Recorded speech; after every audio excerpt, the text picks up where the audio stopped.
मुझे बहुत खुशी है कि छत्तीसगढ़ एक प्रगतिशील, समृद्ध और संपन्न राज्य है। फॉरेस्ट और खनिज संपत्ति से परिपूर्ण है और इसी राज्य में विकास के लिए अच्छे रोड नेटवर्क का निर्माण करना एक बहुत बड़ा आह्वान है। आदरणीय प्रधानमंत्री नरेंद्र मोदी जी के नेतृत्व में विशेष रूप से पिछड़े हुए क्षेत्र को ज़्यादा प्राधान्य देने की नीति अपनाई गई है। मुझे बहुत खुशी है कि प्रधानमंत्री जी आज रायपुर विशाखापट्टनम इस हाईवे का जो कार्य का शुभारंभ कर रहे हैं वो छत्तीसगढ़ के आकांक्षी जिलों से जाता है।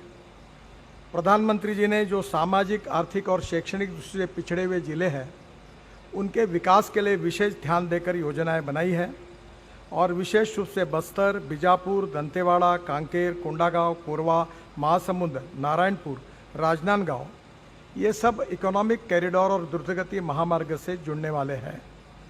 विशाखापट्टनम ये नज़दीक आने के कारण ये इंटरनेशनल पोर्ट है, जिसके कारण छत्तीसगढ़ में जो खनिज संपत्ति है उसके ऊपर वैल्यू एडिशन होकर एक्सपोर्ट और इंपोर्ट की विशेष रूप से सुविधा होगी। मुझे इस बात की खुशी है कि छत्तीसगढ़ के नक्सलग्रस्त एरिया में करीब 20,000 करोड़ रुपए के कार्य का भी हमने ऑलरेडी कार्यक्रम हाथ में लिया है। छत्तीसगढ़ में इसके कारण उद्योग आएंगे, उद्योग आने के कारण कैपिटल इन्वेस्टमेंट आएगी और कैपिटल इन्वेस्टमेंट के साथ रोजगार भी आएगा। जहाँ तक water, power, transport and communication ये चारों बातें बहुत ही महत्वपूर्ण हैं और ये रायपुर विशाखापट्टनम इकोनॉमिक कॉरिडोर ये छत्तीसगढ़ के विकास का निश्चित रूप से ग्रोथ इंजन होगा। ये रायपुर, धमतरी, कांकेर, कोंडागांव से उड़ीसा के नवरंगपुर, कोरापुट होकर आंध्र प्रदेश के विजयनगरम और विशाखापट्टनम तक जाएगा। इससे रायपुर से विशाखापट्टनम की दूरी 130 किलोमीटर कम हो जाएगी और ये अंतर केवल 4 घंटे में पूरा हो पाएगा। छत्तीसगढ़ में अभनपुर से सरगी, वसनवाही होकर मारंगपुरी तक 4,200 करोड़ की लागत से 125 किलोमीटर के मार्ग का भी आज शुभारंभ हो रहा है। मेरा विश्वास है कि इसके साथ और एक्सप्रेस हाईवे, इकोनॉमिक हाईवे भी बड़े प्रमाण पर हम लोग यहाँ शुरू कर रहे हैं, जिसके कारण पिछड़े हुए क्षेत्र में रोजगार निर्माण होगा, वेल्थ क्रिएट होगी और छत्तीसगढ़ का विकास की गति और बढ़ेगी। मैं आज के इस कार्यक्रम के उपलक्ष्य में प्रधानमंत्री जी का हृदय से स्वागत करता हूं और विशेष रूप से आत्मनिर्भर भारत और $5 ट्रिलियन की इकोनॉमी बनाने की जो एक विजन प्रधानमंत्री जी ने दी है उसमें विशेष रूप से पावर सरप्लस और मिनरल सरप्लस ऐसा ये क्षेत्र है जो हमारी एक्सपोर्ट को भी बढ़ाएगा, वेल्थ को भी बढ़ाएगा, ग्रोथ रेट को भी बढ़ाएगा और रोजगार का निर्माण भी करेगा। फिर से एक बार प्रधानमंत्री जी का इस प्रोजेक्ट के लिए यहाँ आगमन हुआ, इसका मैं मेरे विभाग की ओर से बहुत बहुत स्वागत करता हूँ। बहुत बहुत धन्यवाद। नमस्कार। इसलिए आज भारत उन क्षेत्रों में अधिक इंफ्रास्ट्रक्चर विकसित कर रहा है जो विकास की दौड़ में पीछे रह गए। इंफ्रास्ट्रक्चर यानी लोगों के जीवन में आसानी, इंफ्रास्ट्रक्चर यानी व्यापार कारोबार में आसानी, इंफ्रास्ट्रक्चर यानी रोजगार के लाखों नए अवसरों का निर्माण और इंफ्रास्ट्रक्चर यानी तेज विकास। आज भारत में किस तरह आधुनिक इंफ्रास्ट्रक्चर विकसित हो रहा है यहां छत्तीसगढ़ में भी नजर आता है। पिछले 9 वर्षों में छत्तीसगढ़ के हजारों आदिवासी गांवों में प्रधानमंत्री ग्रामीण सड़क योजना के तहत सड़कें पहुंची हैं। भारत सरकार ने यहां करीब 3,500 किलोमीटर लंबी नेशनल हाईवे की परियोजनाएं स्वीकृत की हैं। इसमें से लगभग 3,000 किलोमीटर की परियोजनाएं पूरी भी हो चुकी हैं। इसी कड़ी में आज रायपुर, कोड़ेबोड़ और बिलासपुर पथरापाली हाईवे का लोकार्पण हुआ है। रेल हो, रोड हो, टेलीकॉम हो, हर तरह की कनेक्टिविटी के लिए पिछले 9 साल में भारत सरकार ने छत्तीसगढ़ में अभूतपूर्व काम किया है।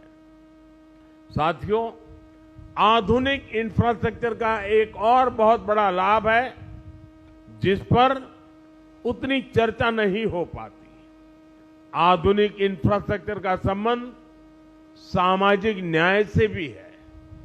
जो सदियों तक अन्याय और असुविधा झेलते रहे, उन तक भारत सरकार आज ये आधुनिक सुविधाएं पहुंचा रही है। गरीब, दलित, पिछड़े, आदिवासी, इनकी बस्तियों को आज ये सड़कें, ये रेल लाइनें जोड़ रही हैं।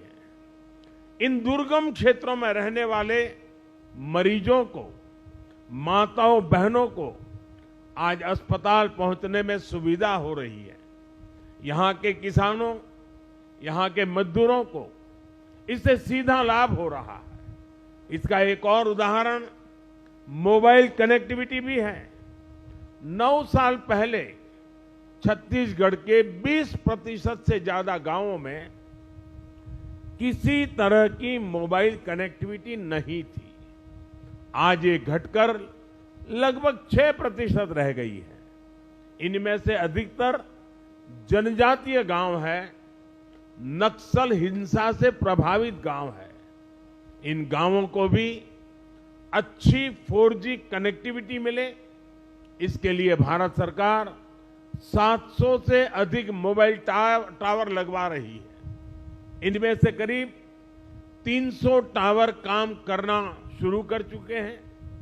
जिन आदिवासी गांवों में पहुंचते ही पहले मोबाइल सन्नाटे में आ जाते थे, आज उन्हीं गांवों में मोबाइल की रिंगटोन बज रही है।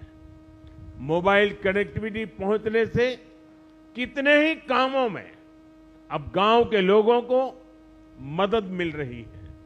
और यही तो सामाजिक न्याय है, और यही तो सबका साथ सबका विकास है। साथियों, आज छत्तीसगढ़ 2 इकोनॉमिक कॉरिडोर से जुड़ रहा है। रायपुर धनबाद इकोनॉमिक कॉरिडोर और रायपुर विशाखापट्टनम इकोनॉमिक कॉरिडोर इस पूरे क्षेत्र का भाग्य बदलने वाले हैं। ये आर्थिक गलियारे उन आकांक्षी जिलों से होकर गुजर रहे हैं जिन्हें कभी पिछड़ा कहा जाता था, जहां कभी हिंसा और अराजकता हावी थी।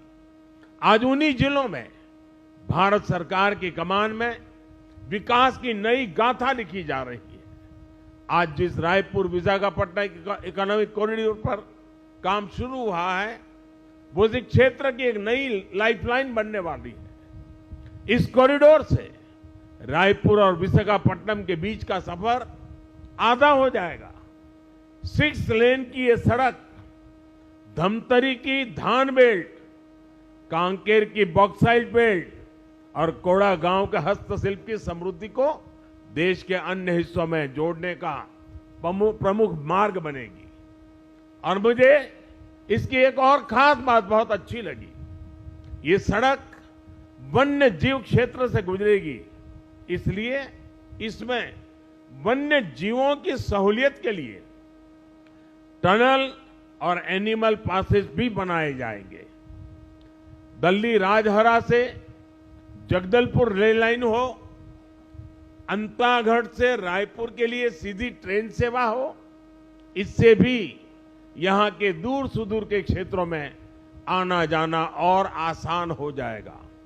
साथियों, भारत सरकार का कमिटमेंट है कि जहां प्राकृतिक संपदा है वहीं नए अवसर बने, वहीं ज्यादा से ज्यादा उद्योग लगे।